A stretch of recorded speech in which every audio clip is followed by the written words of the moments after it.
Bonjour à tous et bienvenue dans notre émission Revivaliste consacrée aux dons spirituels. Et aujourd'hui, nous parlerons du don de la parole de sagesse. Il y a plusieurs formes de sagesse et nous allons les découvrir au travers de cet enregistrement donné par Franck Alexandre. On l'écoute attentivement. Abordons maintenant le don de la parole de sagesse. Nous allons voir différents degrés de la sagesse. Tout d'abord, la sagesse originelle. La sagesse, c'est l'une des caractéristiques majeures de la personnalité humaine. Chaque être humain fait preuve de sagesse dans une mesure plus ou moins grande. Le site Wikipédia nous donne cette définition. La sagesse, terme traduit du grec sophia, est un concept utilisé pour qualifier le comportement d'un individu souvent conforme à une éthique qui allie la conscience de soi et des autres. La tempérance, la prudence, la sincérité, le discernement et la justice s'appuyant sur un savoir raisonné. Selon le CNTRL, la sagesse est la connaissance du vrai et du bien, fondée sur la raison et sur l'expérience. À la lumière des critères qui viennent d'être mentionnés et qui font état de valeurs humaines, intellectuelles et morales, il apparaît clairement que la sagesse est propre à chaque individu. Elle varie donc d'une personne à l'autre et dépend de plusieurs facteurs.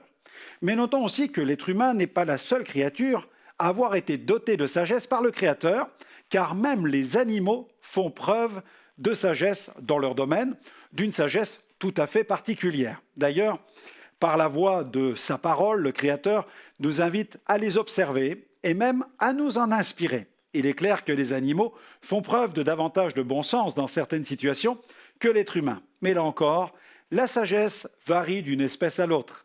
Alors que la parole de Dieu vante l'excellence de la sagesse de la fourmi, elle souligne la pauvreté de celle de l'autruche. Nous avons un texte qui se trouve dans le livre des Proverbes au chapitre 6, versets 6 à 11, où l'auteur nous donne cette parole. « Va vers la fourmi, paresseux, considère ses voies et deviens sage. Elle n'a ni chef, ni inspecteur, ni maître. Elle prépare en été sa nourriture, elle amasse pendant la moisson de quoi manger. Paresseux, jusqu'à quand seras-tu couché? Quand te lèveras-tu de ton sommeil? Un peu de sommeil, un peu d'assoupissement, un peu croiser les mains pour dormir, et la pauvreté te surprendra, comme un rôdeur, et la disette comme un homme en armes. » Dans le livre de Job, nous pouvons lire aussi « Mais l'autruche abandonne ses œufs à la terre et les fait chauffer sur la poussière. Elle oublie que le pied peut les écraser, qu'une bête des champs peut les fouler. Elle est dure envers ses petits, comme s'ils n'étaient point à elle. Elle ne s'inquiète pas de l'inutilité de son enfantement, car Dieu lui a refusé la sagesse. Dieu lui a refusé la sagesse, il ne lui a pas donné l'intelligence en partage. » Dans le passage suivant, l'auteur fait clairement référence à plusieurs espèces animales, soulignant leur évidente sagesse. C'est dans le livre des Proverbes. Proverbes chapitre 30, versets 24 à 31. Il y a sur la terre 4 animaux petits et cependant des plus sages, les fourmis, peuple sans force, préparent en été leur nourriture. Les damans, peuple sans puissance, placent leur demeure dans les rochers. Les sauterelles n'ont point de roi, et elles sortent toutes par division. Le lézard saisit avec les mains et se trouve dans les palais des rois. Il y en a 3 qui ont une belle allure et 4 qui ont une belle démarche. Le lion, le héros des animaux, ne reculant devant qui que ce soit, le cheval tout équipé, ou le bouc et le roi, à qui personne ne résiste. Amen. Cette sagesse, qui est manifeste parmi les hommes, ainsi qu'au sein du règne animal, est un puissant témoignage de la bonté divine. Elle est la marque du Créateur, tel l'artiste qui signe son chef-d'œuvre en y apposant sa signature. Les Saintes Écritures nous rappellent que l'univers a été créé par la sagesse de Dieu, et cette sagesse, c'est Jésus, car tout a été créé en lui, par lui et pour lui. C'est ce que Jean affirme dans son évangile, ainsi que Paul dans l'épître qu'il adresse aux chrétiens de Colosse. Tout d'abord, Jean chapitre 1er, versets 13 à 14. Versets 1 à 3, et verset 14. « Au commencement était la parole, et la parole était avec Dieu, et la parole était Dieu. Elle était au commencement avec Dieu. Toutes choses ont été faites par elle, et rien de ce qui a été fait n'a été fait sans elle. Et la parole a été faite chair, c'est-à-dire Jésus, et elle habitait parmi nous, pleine de grâce et de vérité, et nous avons contemplé sa gloire, une gloire comme la gloire du Fils unique venu du Père. Épître de Paul aux Colossiens, cette fois-ci, chapitre 1er, verset 16. Car en lui, c'est-à-dire en Jésus, en lui ont été créées toutes les choses qui sont dans les cieux et sur la terre, les visibles et les invisibles, trône, dignité, domination, autorité. Tout a été créé par lui et pour lui. Le chapitre 8 du livre des Proverbes présente la sagesse sous les traits d'une personne, et pas n'importe laquelle, car visiblement, cette sagesse personnifiée, dont il est question dans ce chapitre, a participé à la création de l'univers. Elle a pour demeure le discernement et elle possède la science. L'intelligence, la force, le conseil et le succès lui appartiennent. C'est elle qui fait gouverner les juges, les grands, les chefs, les princes et les rois. Tel un fils qui s'amuse avec son père, cette sagesse dont il est question ici joua sur le globe de la terre au moment même de la création. Le vaste univers, le monde terrestre et sa population ont été créés par la sagesse de Dieu. Les êtres humains créés à l'image de Dieu ont reçu dès l'origine de la création un mandat spécial. Ils ont été dotés d'une sagesse supérieure à celle des animaux, ceci afin de satisfaire au dessein divin, celui de dominer sur la création. Regardez, Genèse chapitre 1er verset 28, au sujet de l'être humain, de l'homme et de la femme, Dieu les bénit, et Dieu leur dit, « Soyez féconds, multipliez, remplissez la terre et l'assujettissez, et dominez sur les poissons de la mer, sur les oiseaux du ciel et sur tout animal qui se meut sur la terre. » Voyons ces différents degrés de la sagesse. Tout d'abord, la sagesse dite naturelle ou psychique. Mais malheureusement, au lieu de dominer ici-bas avec l'appui de son Créateur, très vite l'homme chercha à s'émanciper de l'autorité divine. Cette entreprise se solda par un terrible fiasco. Il transgressa les directives de Dieu. Il pécha volontairement. Pécher signifie manquer le but, c'est-à-dire quitter la trajectoire initiale qui a été fixée par Dieu. L'homme et la femme décidèrent de prendre leur destin en main en méprisant le conseil de Dieu. Les conséquences de ce choix furent catastrophiques. L'humanité sombra dans le chaos. C'est la terrible et triste histoire de la chute, la grande tragédie humaine. Le mal mortel du péché contamina l'humanité tout entière. Cette sagesse d'Adam et Ève, qui était pure à l'origine, fut soudainement marquée par le péché. Elle devint une sagesse dite naturelle ou encore une sagesse psychique. Dans la première épître aux Corinthiens, Paul cherche à éclairer les destinataires de sa lettre sur les deux types de sagesse qui s'expriment ici-bas. Il désire que les membres de cette assemblée considèrent l'importance de manifester une sagesse spirituelle. Schématiquement, selon Paul, deux sagesses s'opposent, celle de l'homme pécheur et celle de l'homme spirituel. 1 Corinthiens, chapitre 2, versets 11 à 16. Lequel des hommes, en effet, connaît les choses de l'homme, si ce n'est l'esprit de l'homme qui est en lui? De même, personne ne connaît les choses de Dieu, si ce n'est l'esprit de Dieu. Or, nous n'avons pas reçu l'esprit du monde, mais l'esprit qui vient de Dieu, afin que nous connaissions les choses que Dieu nous a données par sa grâce. Et nous en parlons, non avec des discours qu'enseigne la sagesse humaine, mais avec ceux qu'enseigne l'esprit, employant un langage spirituel pour les choses spirituelles. Mais l'homme animal ne reçoit pas les choses de l'esprit de Dieu, car elles sont une folie pour lui, et il ne peut les connaître, parce que c'est spirituellement qu'on en juge. L'homme spirituel, au contraire, juge de tout, et il n'est lui-même jugé par personne, car qui a connu la pensée du Seigneur pour l'instruire? Or, nous avons la pensée de Christ. En fonction des versions de la Bible concernant l'homme pécheur, dont il est fait mention au verset 14, les formulations varient quelque peu. Nous avons l'homme naturel dans la Bible second 21, l'homme animal dans certaines Bibles second et la version Darby, l'homme livré à lui-même dans la Bible du Semeur, l'homme qui n'a que ses facultés naturelles dans la parole vivante. Les deux systèmes de pensée sont donc en totale opposition. Il y a l'homme psychique dont les pensées sont influencées par les choses qui appartiennent au domaine terrestre, et il y a l'homme spirituel dont la pensée est influencée par le domaine céleste, c'est-à-dire par la pensée de Christ qui est révélée par le Saint-Esprit. Paul évoque même la sagesse prêchée parmi les parfaits, sous-entendu parmi ceux qui tendent vers la perfection, les rachetés. Paul désira vraiment que les Corinthiens sachent bien faire la différence entre les deux sources de la sagesse pour qu'il n'y ait pas de confusion parmi eux et qu'ils ne soient victimes de séduction d'aucune sorte.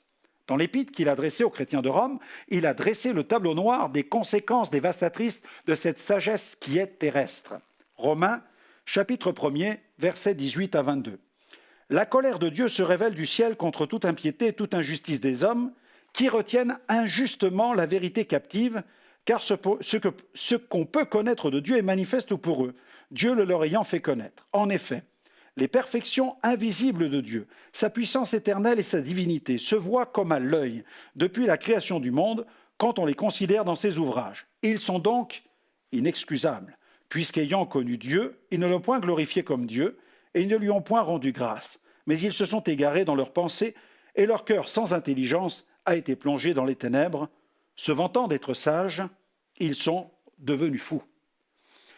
Évoquant la science et l'exploration spatiale, l'évangéliste Billy Graham a souligné les limites de la sagesse humaine. Voilà ce qu'il a écrit. L'homme part à la conquête de l'espace alors qu'il n'est toujours pas parvenu à la conquête de lui-même. Et encore, il ajoute, l'homme a de moins en moins les capacités morales de gérer la masse de ses découvertes.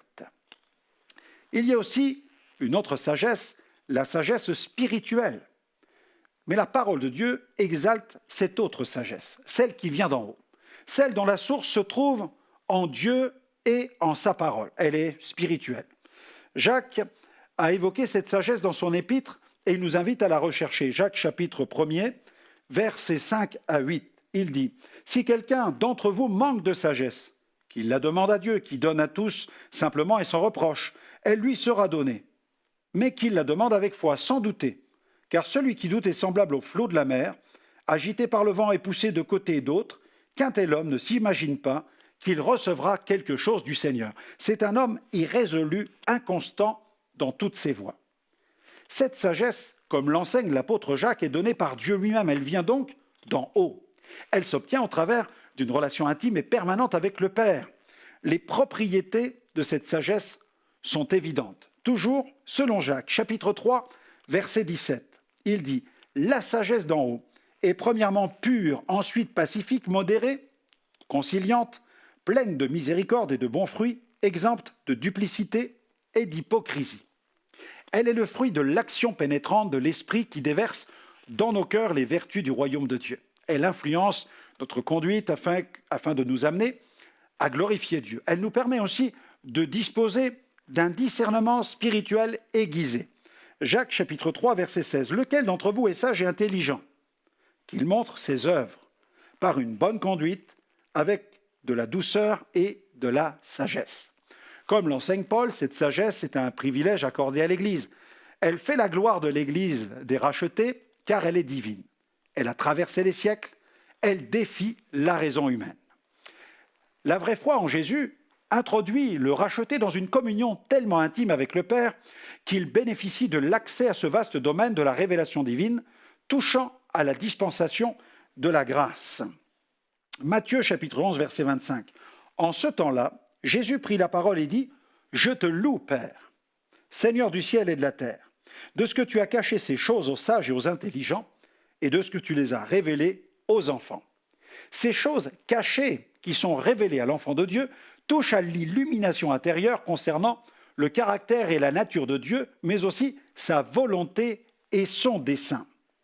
Lisons 1 Corinthiens chapitre 2, versets 6 à 16.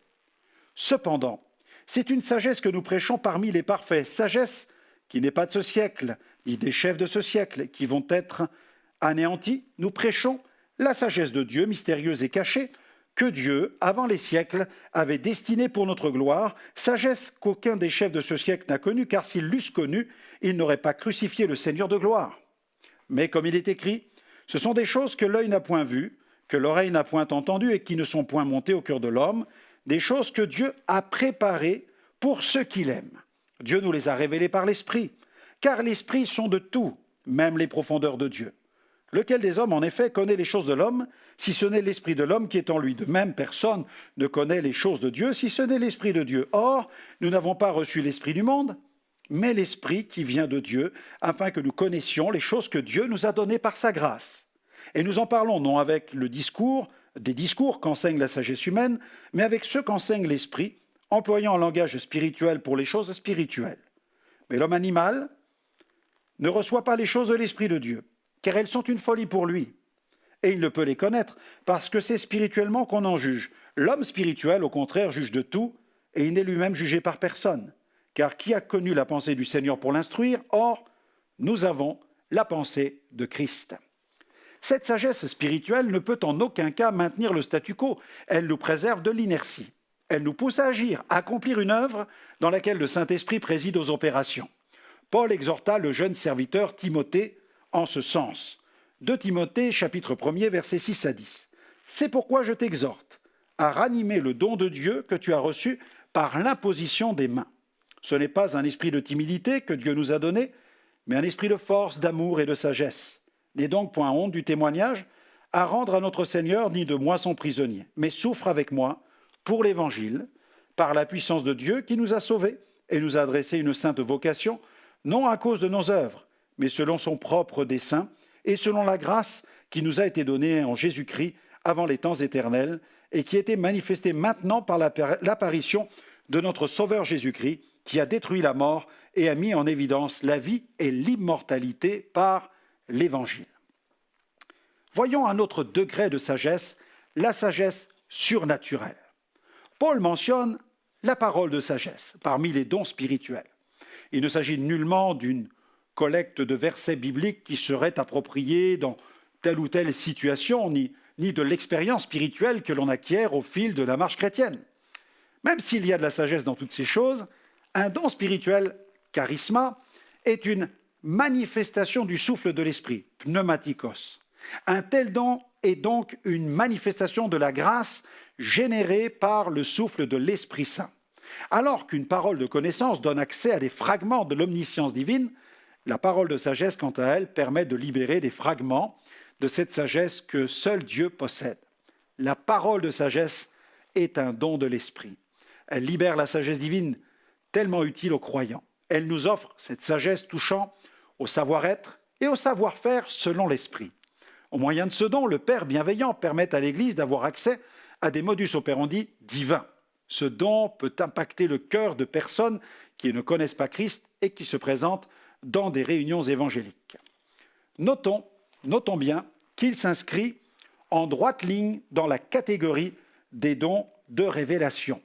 Dans son exposé sur les dons spirituels, quand Paul emploie cette expression « mais si tous prophétisent », il ne cherche pas à évoquer particulièrement le don de la prophétie en tant que tel, mais plutôt la large dimension des dons de révélation au moyen desquels le Saint-Esprit opère. D'ailleurs, il ne manque pas de souligner l'importance d'une expression ou d'un exercice pertinent des dons spirituels pour que chaque personne présente dans un rassemblement, qu'elle soit convertie ou non, puisse être puissamment interpellée.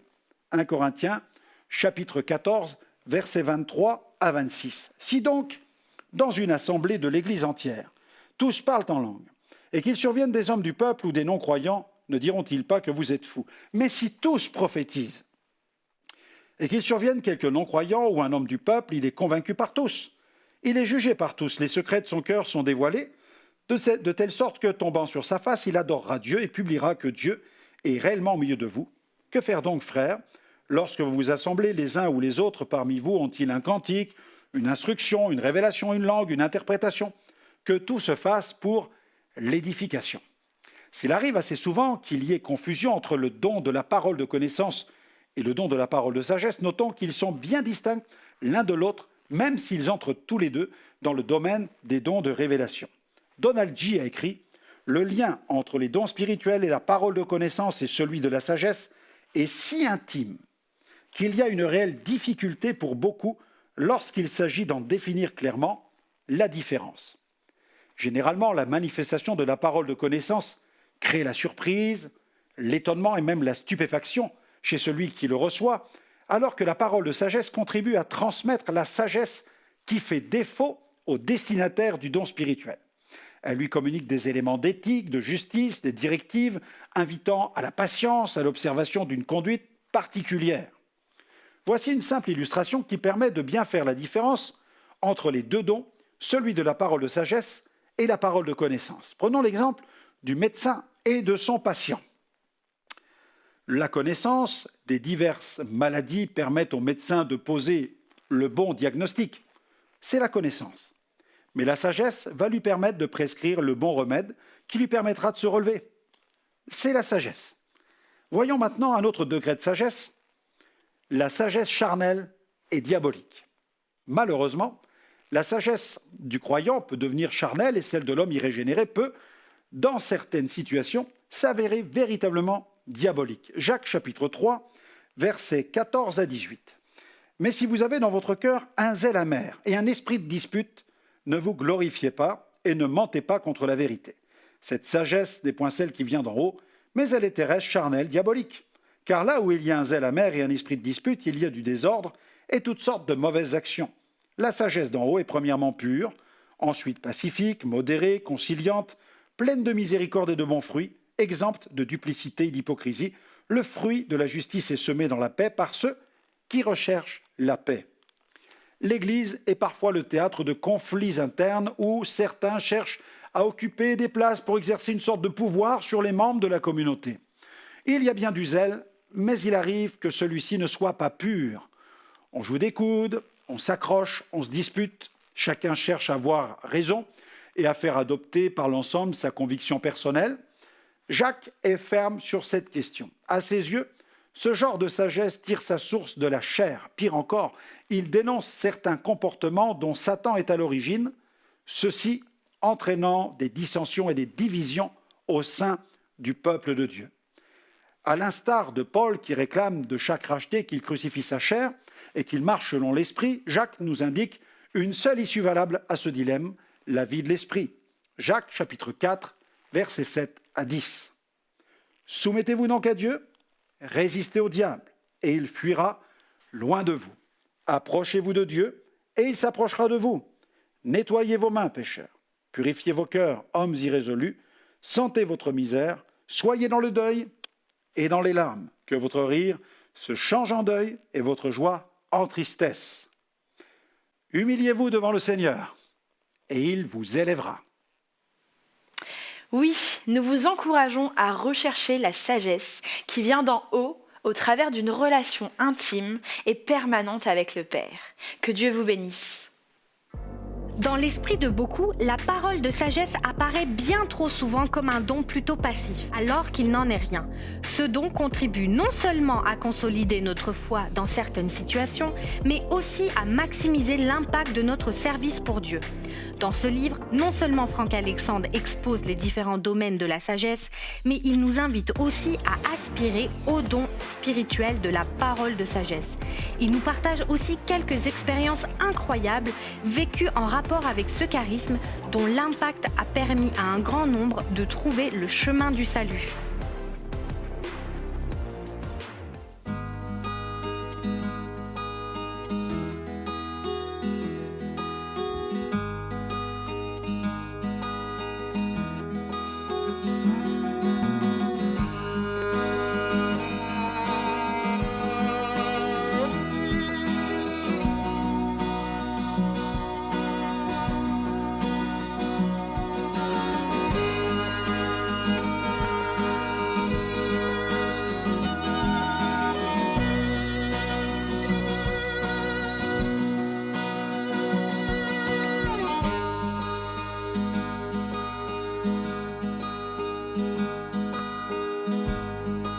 J'ai vu des signes, des ouvrages, ils m'ont fait croire que l'homme est sage.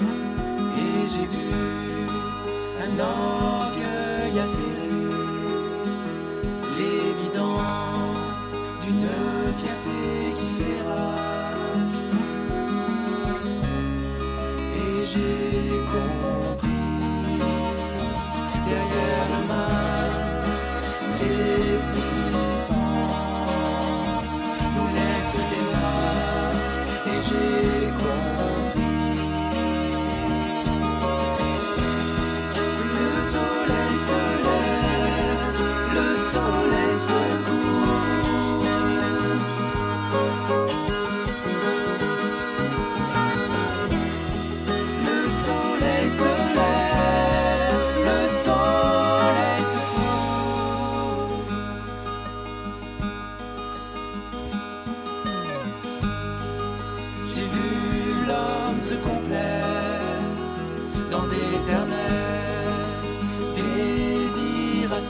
satisfaire. Et j'ai vu la charge qui pesait sur ses épaules, tout seul s'effondrer. Et j'ai compris